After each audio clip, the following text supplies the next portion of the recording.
Hello friends. आज हम इस वीडियो में क्लास 7 का एनसीईआरटी का भूगोल बुक से अध्याय 9 रेगिस्तान में जीवन से संबंधित महत्वपूर्ण प्रश्नों को डिस्कस करेंगे, जो कि आने वाले किसी भी एग्जाम में आपको हेल्प करेगा। ये वीडियो स्पेशल बीपीएससी टीआरई 4.0 जिनका सब्जेक्ट भूगोल है उनके लिए बनाया गया है। तो चलिए फिर शुरू करते हैं और देखते हैं इस अध्याय से महत्वपूर्ण प्रश्नों को। पहला सवाल रहेगा आपके लिए, टेलीफोन माफ़ कीजिएगा टैफीला लेट मरुद्यान। ठीक है, ध्यान रखिएगा। टैफीला लेट मरुद्यान एक विशाल मरुद्यान है जो 13,000 वर्ग किलोमीटर के क्षेत्र में फैला हुआ है। यह कहाँ स्थित है? बताना है आपको कि टैफीला लेट मरुद्यान एक विशाल मरुद्यान है जो 13,000 वर्ग किलोमीटर के क्षेत्र में फैला हुआ है। यह कहाँ स्थित है? त्रिपोली में, इक्वाडोर में, या फिर मोरक्को में, या फिर माली में? तो याद रखिएगा कि ये जो टैफीला लेट मरुद्यान है ये आपको देखने को मिलेगा मोरक्को में। ठीक है, ध्यान रखिएगा, इसका सही आंसर सी ऑप्शन है, मोरक्को। अब सवाल ये भी उठ सकता है यहाँ पे कि मरुद्यान होता क्या है। ठीक है, मरुद्यान या फिर क्या है? तो देखिए होता क्या है, रेगिस्तान जो क्षेत्र होता है, रेगिस्तान वाला एरिया में, कि जब पवन या हवाएं रेत को उड़ा ले जाती हैं तो वहाँ एक गर्त बन जाता है, एक खाई बन जाता है ना, इस तरीके से। तो वहाँ पे क्या होता है कि जो भूमिगत जल होते हैं वो सतह पर आ जाते हैं। तो वहाँ पे फिर क्या होते हैं, सतह पर आने की वजह से वहाँ पे देखेंगे आसपास में वहाँ पे पेड़ पौधे उगाते हैं, जिसे ही हम लोग मरुद्यान कहते हैं। ठीक है, यहाँ पे आपका हमने पीडीएफ फाइल भी ले रखा है, तो यहाँ पे आपको हम दिखाते हैं, कॉन्सेप्ट क्लियर करते हैं। ये देख सकते हैं सहारा रेगिस्तान में मरुद्यान। ठीक है, कुछ इस तरीके से यहाँ पे देखेंगे जब हवाएं जब उड़ा के ले जाती हैं तो यहाँ पे गर्त बन जाता है, और गर्त बनने की वजह से यहाँ पे देखेंगे कि भूमिगत जो जो जल होता है वो सतह पे आ जाता है। उसके बाद पेड़ पौधे उगाते हैं, इसके आसपास में भी कुछ लोग का बसाव भी देखने को मिलता है। ठीक है, ये एनसीईआरटी बुक में साफ लिखा हुआ है। ठीक, तो ध्यान रखिएगा कि यहाँ से पूछा भी जाता है कि मरुद्यान क्या है। ठीक है, देखिए यहाँ पे लिखा है कि जब रेत का, देखिए जो लिखा है कि जब रेत का पवन उड़ा ले जाती हैं तो वहाँ गर्त बन जाती हैं। जहाँ गर्त में भूमिगत जल सतह पर आ जाता है वहाँ मरुद्यान बनते हैं। ये क्षेत्र उपजाऊ होते हैं, लोग इनके आसपास निवास करते हैं एवं खजूर के पेड़ तथा अन्य फसलें उगाते हैं। कभी कभी यह मरुद्यान असामान्य रूप से बड़ा भी हो सकता है। देखिए यहाँ पे जो क्वेश्चन था यहीं से बनाया गया था कि मोरक्को में टैफीला लेट मरुद्यान ऐसा ही एक विशाल मरुद्यान है जो कि 13,000 वर्ग किलोमीटर के क्षेत्र में फैला हुआ है। ठीक है, तो ये ध्यान रखना है आपको यहाँ पे कि मोरक्को में टैफीला लेट जो है एक मरुद्यान है। ठीक है, जो कि 13,000 वर्ग किलोमीटर के क्षेत्र में फैला हुआ है। ठीक है, चलते हम लोग सवाल की तरफ। टेंशन नहीं लेना है, इस चैप्टर से जितने भी क्वेश्चंस बन सकते हैं वो सारे क्वेश्चंस को यहाँ पे लिए गए हैं, तो परेशान होने की ज़रूरत नहीं है। इस चैप्टर से जितना क्वेश्चन यहाँ पे हम बता रहे हैं उससे क्वेश्चन बाहर नहीं आएंगे, मेरी गारंटी है। ठीक है, चलिए आगे देखते हैं, अगला सवाल देखते हैं। अगला सवाल रहेगा आपके लिए, पृथ्वी के सबसे ठंडा स्थानों में से एक द्रास कहाँ स्थित है? कई बार आप सुने होंगे द्रास के बारे में, तो बताना है पृथ्वी के सबसे ठंडा स्थानों में से एक द्रास कहाँ स्थित है? जम्मू, राजस्थान, लद्दाख या माली? तो याद रखना है, इसका सही आंसर हो जाएगा लद्दाख। ठीक है, लद्दाख में देखने को मिलता है द्रास, जो कि ये पृथ्वी के सबसे ठंडा स्थानों में से एक स्थान है, द्रास। ठीक, अगला सवाल लेते हैं। अगला सवाल रहेगा आपके लिए, लद्दाख को खापा चान भी कहते हैं। लद्दाख को खापा चान भी कहते हैं, जिसका अर्थ होता है, क्या अर्थ होता है? क्या इसका अर्थ भूमि होता है, क्या हिमभूमि होता है, क्या देश होता है, या फिर पर्वतीय दर्रा होता है? तो ध्यान रखिएगा, लद्दाख को खापा चान भी कहते हैं, जिसका अर्थ होता है, जिसका अर्थ क्या होता है? इसका अर्थ होता है हिम भूमि। क्या होता है? हिम भूमि। वैसे देखा जाए तो अगर लद्दाख का पूछ लिया जाए कि इसका अर्थ क्या होता है, ठीक है, लद्दाख को तो खापा चान कहते हैं, लेकिन लद्दाख जो है ना वो ला अलग करेंगे तो ला एक अर्थ निकलेगा ला और एक मिलेगा दाख। ठीक है, तो ला का मतलब होता है पर्वतीय दर्रा। क्या होता है? पर्वतीय दर्रा। हो सकता है एग्जाम में पूछ लिया जाए, इसलिए यहाँ पे हम बता दे रहे हैं। और दाख मतलब होता है देश। ठीक है, तो पर्वतीय देश इसका मीनिंग निकलता है यहाँ पे लद्दाख का। ठीक है, तो ध्यान रखिएगा, ला मतलब होता है पर्वतीय दर्रा और दाख मतलब होता है देश। ठीक है, PDF फाइल में यहाँ देख सकते हैं आप, साफ लिखा हुआ है ना। क्या लिखा हुआ है? लद्दाख शब्द दो शब्दों से बना है, एक तो ला से बना है जिसका अर्थ होता है पर्वतीय दर्रा, और तथा लद्दाख का अर्थ होता है देश। ठीक है, तो ध्यान रखिएगा, लद्दाख का अर्थ होता है, लद्दाख में दो शब्द से मिलकर बना हुआ है, एक ला होता है, ला से मतलब होता है पर्वतीय दर्रा, और दाख का अर्थ होता है देश। ठीक है, और सवाल यहाँ से बनाया गया था कि पृथ्वी के सबसे ठंडे स्थानों में से एक जो द्रास है वो कहाँ स्थित है? लद्दाख में स्थित है। ठीक है, तो ध्यान रखिएगा चीज़ों को। चलिए अब आगे देखते हैं, अगला सवाल लेते हैं। अगला सवाल रहेगा आपके लिए, सवाल है क्रिकेट का सबसे अच्छा बल्ला किस पेड़ की लकड़ी से बनाया जाता है?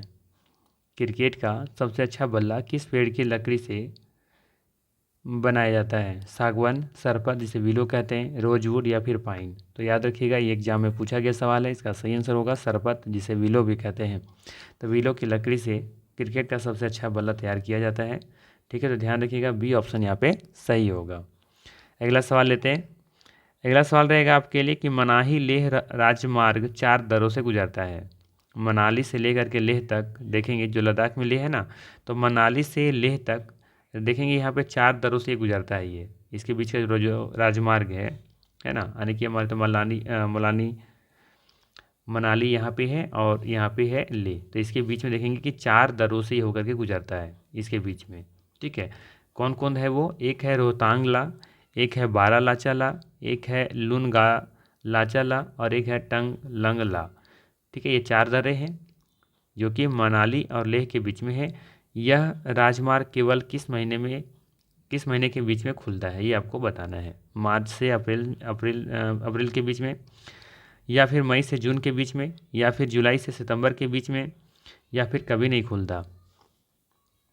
तो याद रखिएगा, ये जो राजमार्ग है, ठीक है, ये जुलाई से लेकर के सितंबर के बीच में खोला जाता है। ठीक है, जिसमें यहाँ पे बर्फ़बारी कम होता है, जहाँ पे बर्फ़ का सीजन थोड़ा कम रहता है, उस समय यहाँ पे ये जो दर्रे हैं ये खोले जाते हैं। तो ध्यान रखना है कि मनाली से लेह राजमार्ग जो है वो जुलाई से सितंबर के बीच में ओपन किया जाता है।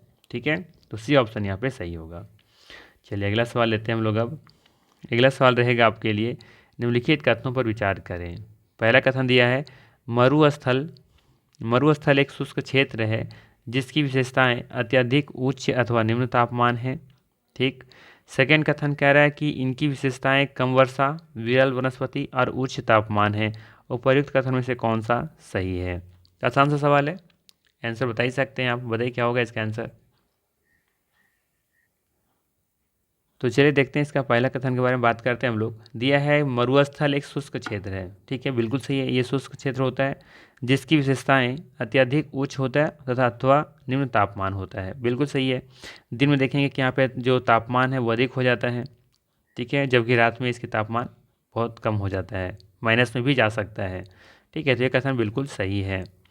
सेकेंड कथन कह रहा है कि इसकी जो विशेषता है, यानी कि मरुस्थल का जो विशेषता है वो कम वर्षा, बिल्कुल कम वर्षा होती है वहाँ पे, विरल वनस्पति यानी कि बहुत कम वर्षा देखने को मिलता है, और साथ ही साथ उच्च तापमान देखने को मिलता है। तो ये भी कथन यहाँ पे सही है। तो दोनों कथन यहाँ पे सही है, तो हम लोग चले जाएंगे ऑप्शन नंबर सी के साथ। 1 और 2 दोनों सही है। ठीक, यहाँ पे देख सकते हैं व्याख्या के रूप में दिया हुआ है कि मरुस्थल एक शुष्क क्षेत्र है जिसकी विशेषताएं अत्यधिक उच्च अथवा निम्न तापमान एवं विरल वनस्पति हैं। तापमान के आधार पर रेगिस्तान गर्म या ठंडे हो सकते हैं। इनकी विशेषता कम वर्षा, विरल वनस्पति और उच्च तापमान है। ठीक है, चलिए अगला सवाल लेते हैं। अगला सवाल रहेगा आपके लिए, निम्नलिखित कथनों पर विचार करें। पहला कथन दे रखा है कि उत्तरी अफ्रीका में स्थित सहारा रेगिस्तान विश्व का सबसे बड़ा रेगिस्तान है। ठीक। सेकेंड कथन कह रहा है कि सहारा रेगिस्तान 8 देशों को स्पर्श करता है। बताना है उपर्युक्त कथनों में से कौन सा कथन सही है। ठीक है, तो देखिए हम लोग बात करते हैं यहाँ पे कि पहला कथन के बारे में।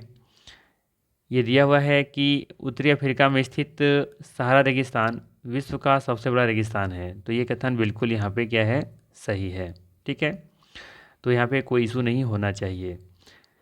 ठीक है, हम लोग सभी जानते हैं कि दुनिया का सबसे बड़ा जो मरुस्थल है वो है सहारा मरुस्थल रेगिस्तान। ठीक है, भारत का सबसे बड़ा है थार। ठीक है, तो ये कथन सही है। सेकेंड कथन कह रहा है कि सहारा रेगिस्तान जो है वो 8 देशों को स्पर्श करता है। तो देखिए सहारा रेगिस्तान जो है वो 8 देश नहीं 11 देशों को स्पर्श करता है। ठीक है, तो ये कथन यहाँ पे गलत है। तो इसका सही आंसर क्या हो जाएगा? ऑप्शन नंबर ए यहाँ पे सही होगा, केवल 1 सही है। ठीक है, व्याख्या में देख सकते हैं आप, उत्तरी अफ्रीका के बड़े भूभाग पर फैला सहारा रेगिस्तान विश्व का सबसे बड़ा रेगिस्तान है। इसका क्षेत्रफल लगभग 8.54 लाख वर्ग किलोमीटर है।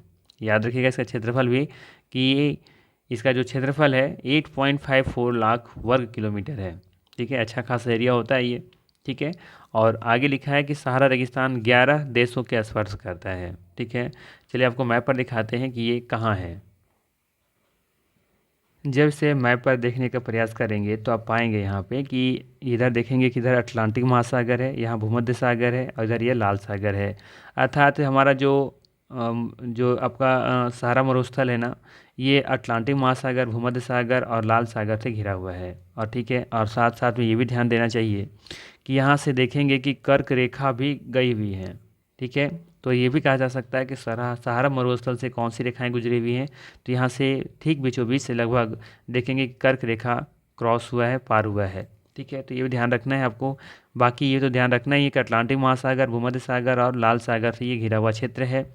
और हमने कहा था कि यहाँ पे देखेंगे कि जो सहारा मरुस्थल है वो लगभग 11 देशों से इसका सीमाएं स्पर्श करती हैं। तो देखिए कौन कौन सा वो देश है। एक तो आपका यहाँ पे मौरितानिया है, एक मोरक्को है, एक ट्यूनीसिया है।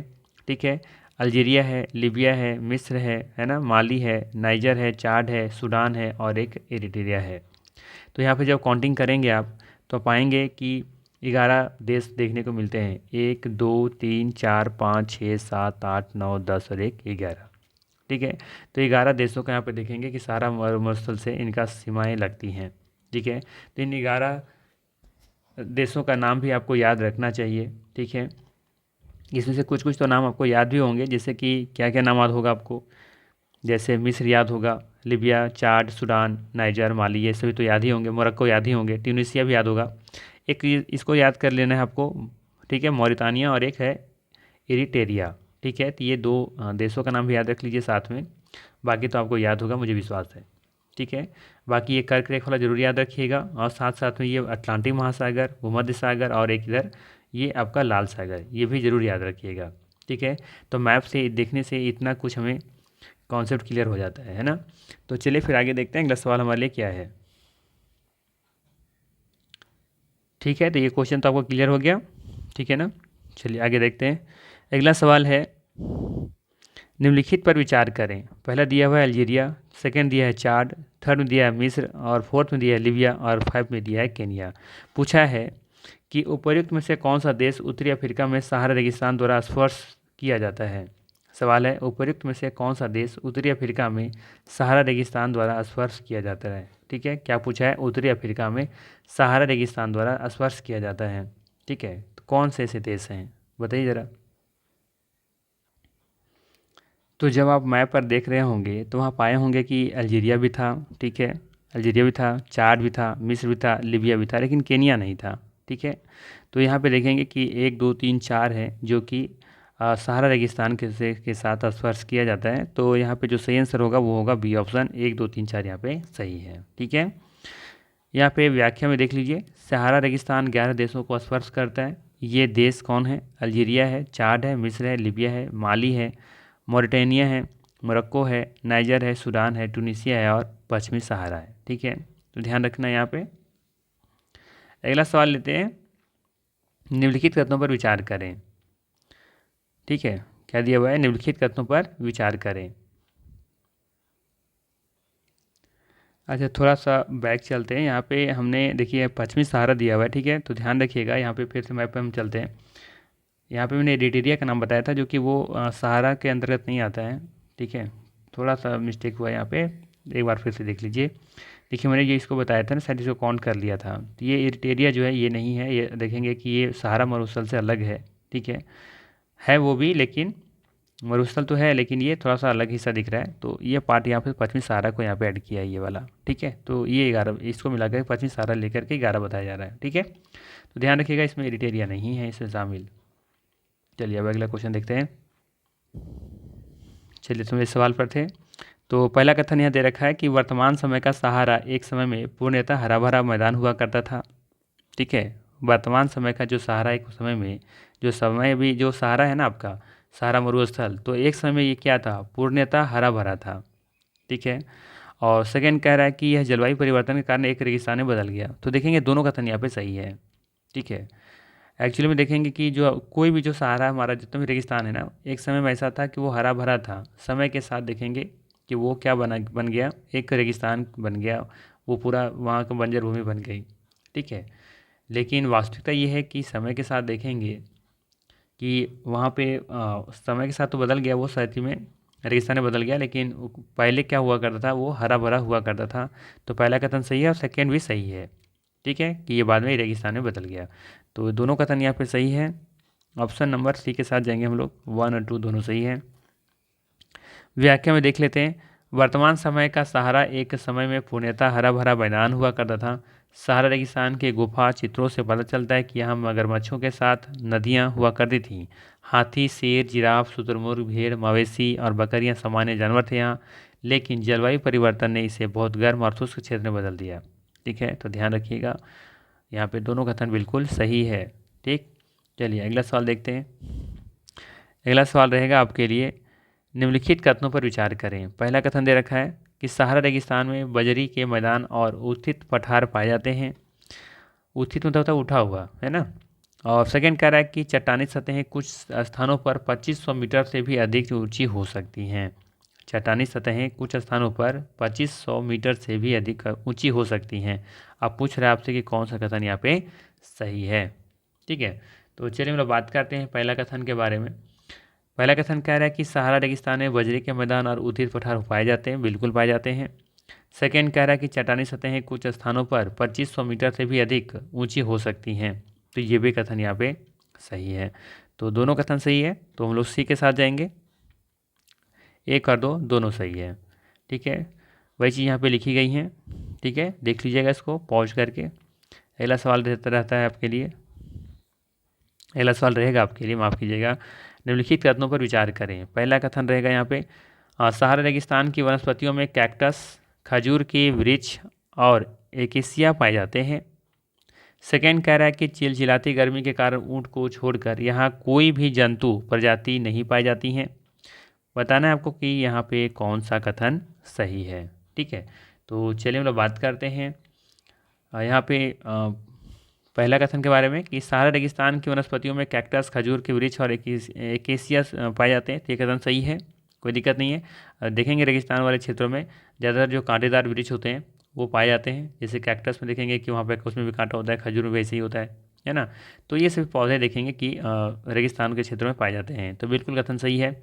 सेकेंड कह रहा है कि चिलचिलाती गर्मी के कारण ऊँट को छोड़कर यहाँ कोई भी जंतु प्रजाति नहीं पाई जाती। ऐसा बिल्कुल भी नहीं है कि यहाँ पे सिर्फ ऊँट मिलता है, ऊँट देखने को मिलते हैं, और भी यहाँ पे चीज़ों देखने को मिलते हैं, ऐसा नहीं है। सांप वगैरह देखने को मिलते हैं।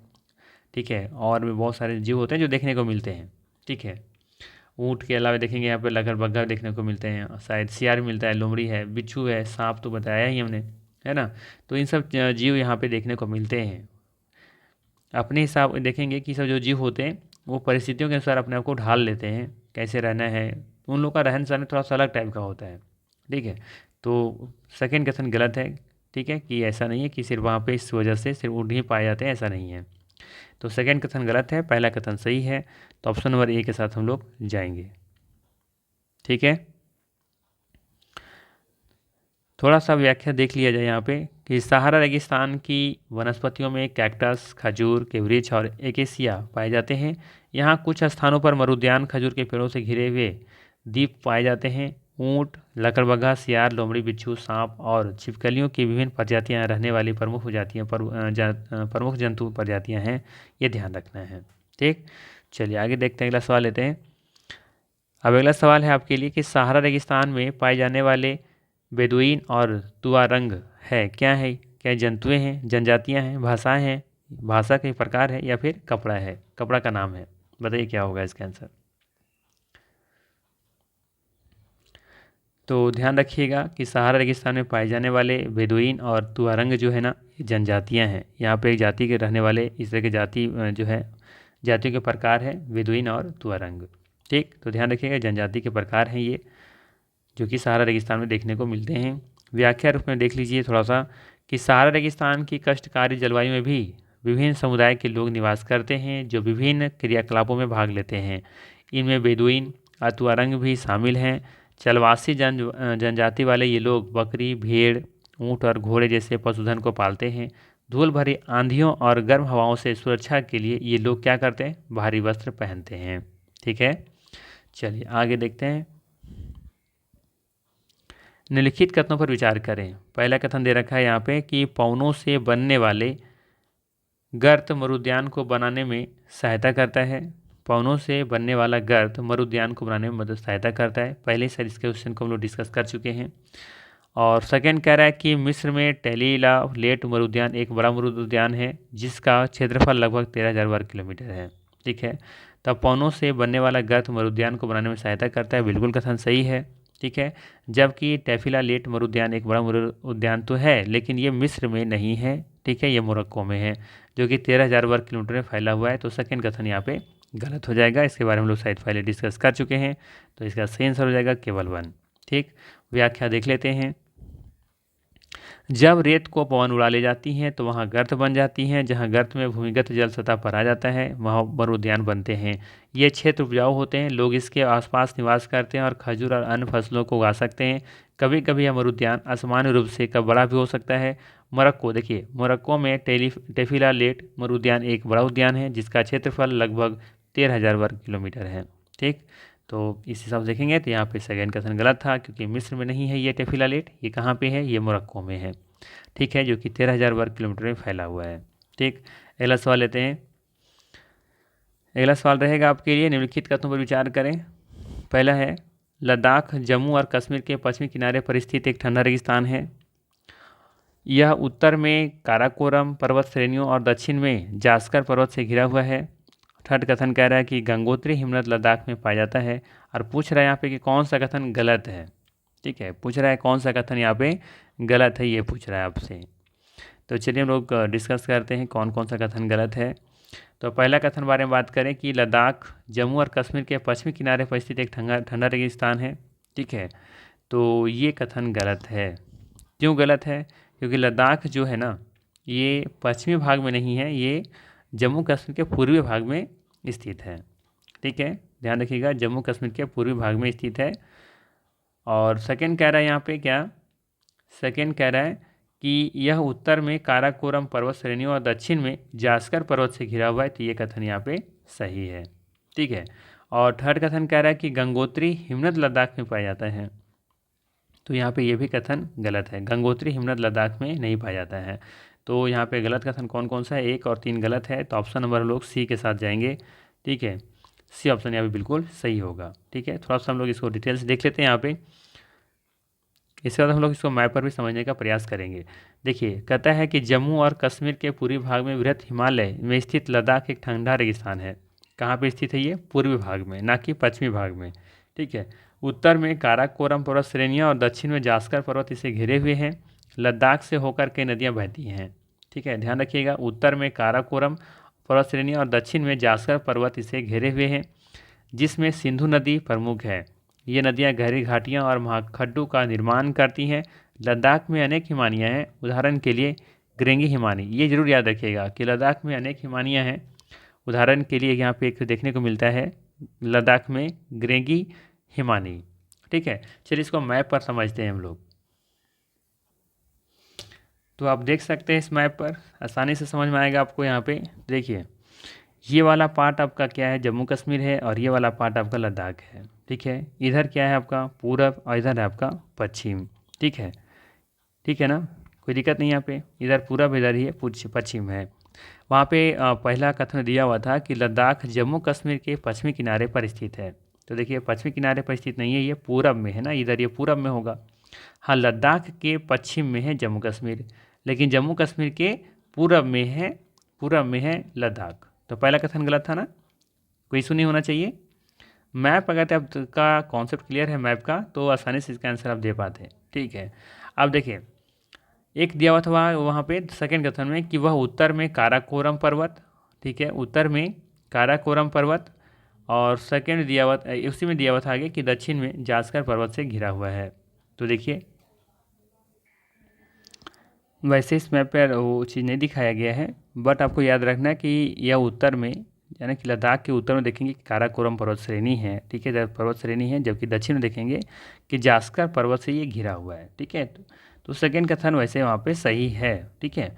और तीसरा कथन लिखा था वहाँ पे कि गंगोत्री हिमनद लद्दाख में पाया जाता है। तो गंगोत्री जो आपका है ना हिमनद, वो लद्दाख में नहीं पाया जाता है, ठीक है। गंगोत्री हिमनद आपको उत्तराखंड में देखने को मिलेगा, लेकिन यहाँ पे देख सकते हैं कि यहाँ पे कौन क्या है, सियाचिन हिमनद है, ठीक है। तो ये ध्यान रखना है यहाँ पे। चलिए हम लोग आगे देखते हैं सवाल, अगला सवाल लेते हैं। अगला सवाल रहेगा आपके लिए यहाँ पे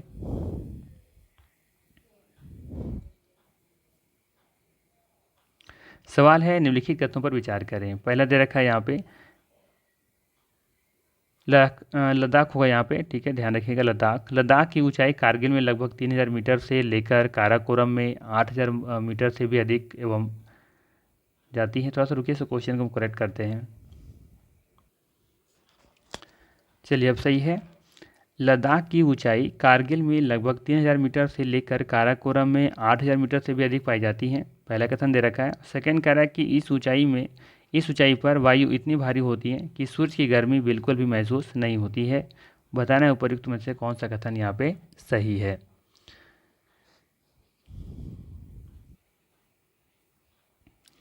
तो बात करें हम लोग पहला कथन के बारे में कि लद्दाख की ऊंचाई जो है ना करगिल में लगभग 3000 मीटर से लेकर काराकोरम में 8000 मीटर से भी अधिक ऊंचाई पाई जाती है। ये कथन यहाँ पे सही है।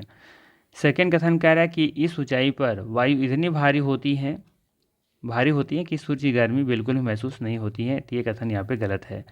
भारी नहीं होती बल्कि पतली होती है, जिसकी वजह से सूर्य की गर्मी यहाँ पे बहुत तीखा महसूस होता है, ठीक है। तो ये कथन गलत है यहाँ पे, पहला कथन सिर्फ सही है, ठीक है। तो ऑप्शन नंबर यहाँ पे ए हो जाएगा सही, केवल 1। व्याख्या देख लेते हैं हम लोग। लद्दाख की ऊंचाई कारगिल में लगभग 3000 मीटर से लेकर काराकोरम में 8000 मीटर से भी अधिक पाई जाती हैं। अत्यधिक ऊंचाई के कारण यहाँ की जलवायु अत्यधिक शीतल और शुष्क होती है। इस ऊंचाई पर हवा इतनी पतली है कि सूर्य की गर्मी को तीव्रता से महसूस किया जाता है। गर्मी में दिन का तापमान 0 डिग्री से कुछ ही अधिक होता है और रात का तापमान 30 डिग्री सेल्सियस से नीचे चला जाता है, यानी कि -30 डिग्री है ये, ठीक है। तो ध्यान रखना है यहाँ पे सूर्य की गर्मी तीव्रता से महसूस किया जा सकता है। क्यों? क्योंकि इस ऊंचाई पर देखेंगे कि हवा बहुत पतली हो जाती है यहाँ पे, ठीक है। तो सेकेंड कथन गलत है वहाँ। अगला सवाल है निम्नलिखित कथनों पर विचार करें। पहला दे रखा है कि तिब्बती एंटीलोप एक विलुप्त प्रजाति है। सेकंड कह रहा है कि इसका शिकार सहतूत नामक इसके ऊन के लिए होता है। बताना है कौन सा कथन यहाँ पे सही है। तो ध्यान रखिएगा, तिब्बती एंटीलोप एक विलुप्त प्रजाति है, बिल्कुल सही है। और इसका शिकार लोग किस लिए करते थे? सहतूत नामक इसका ऊन को प्राप्त करने के लिए। तो ये भी कथन सही है। तो यहाँ पे दोनों का दोनों कथन क्या हो जाएगा? सही हो जाएगा। सी ऑप्शन बिल्कुल सही है। व्याख्या में हम दिखा देते हैं आपको कि चीरो को ही कहा जाता है तिब्बती एंटीलोप, जो कि एक विलुप्तप्राय प्रजाति है। इसका शिकार सहतूत नामक इसके ऊन के लिए होता है, जो वजन में हल्का होता है, अत्यधिक ये गर्म होता है। लद्दाख में पक्षियों की कई प्रजातियां देखी जाती हैं, जैसे कि रॉबिन, रेड स्टार्ट, तिब्बती स्नोकॉक, रेवेन, हुप यहाँ के सामान्य पक्षी हैं। ये भी ध्यान रखना है, ठीक है। लद्दाख में पक्षियों की प्रजातियाँ देखने को मिलती हैं, जैसे उसमें रॉबिन है, रेड स्टार्ट, तिब्बती स्नोकॉक, रेवेन है, हुप है। तो ये सब ध्यान रखिएगा, जो कि यहाँ पे सामान्य पक्षियाँ हैं। अगला सवाल है, सवाल रहेगा आपके लिए निम्नलिखित कथनों पर विचार करें। पहला कथन है कि लद्दाख के लोग ज़्यादातर बौद्ध हैं, यानी कि बौद्ध धर्म को मानने वाले हैं। सेकेंड कह रहा है कि हेमिस, थिक्से, से और लामायुरु यहाँ के प्रसिद्ध मठ हैं। बताना है कि उपयुक्त कथन में से कौन सा सही है। तो देखिए, बात करें हम लोग पहला कथन के बारे में, तो पहला कथन कह रहा है कि लद्दाख के लोग ज़्यादातर बौद्ध धर्म को मानने वाले हैं, ठीक है। तो ये ऐसा नहीं है। यहाँ पे देखेंगे कि लद्दाख में लोग या तो मुस्लिम हैं या तो बौद्धवाद को मानने वाले हैं। तो दोनों धर्मों के लोग यहाँ पे हैं, ज़्यादातर बौद्ध धर्म के लोग नहीं हैं। सेकेंड कथन गलत सही है कि हेमिस, थिक्से, से और लामायुरु यहाँ के प्रसिद्ध मठ है। ये कथन सही है। तो हम लोग जाएंगे कथन ऑप्शन नंबर 2 के साथ, केवल 2 सही है यहाँ पे, ठीक। व्याख्या देख लेते हैं। कहता है कि लद्दाख में लोग या तो मुस्लिम हैं या बौद्ध को मानने वाले। वास्तव में यहाँ पे लद्दाख होना चाहिए, यह था कि वास्तव में लद्दाख क्षेत्र में अनेक बौद्ध मठ अपने पारंपरिक गोपा के साथ स्थित हैं। कुछ प्रसिद्ध जो मठ है उसमें हेमिस है, थिक्से है, से है और लामायुरु है। तो ध्यान रखिएगा, लद्दाख में हेमिस देखने को मिलता है, थिक्से, से और एक लामायुरु है। ये सभी जो मठ हैं कहाँ देखने को मिलते हैं? लद्दाख में। ठीक है, तो इस अध्याय से ये सभी थे महत्वपूर्ण MCQ। अगर वीडियो अच्छा लगा हो तो लाइक ज़रूर कीजिएगा, और चैनल पर नए हैं तो सब्सक्राइब जरूर कर लीजिएगा। और एक सबसे बड़ी बात कि अगर आप BPSC TRE 4.0 की तैयारी कर रहे हैं और आपका सब्जेक्ट भूगोल है तो फिर ये चैनल आपके लिए है। फिर चैनल को आपको सब्सक्राइब करना तो बनता है। ठीक है, तो चलिए फिर हम लोग मिलते हैं नेक्स्ट वीडियो में। Thanks for watching my video.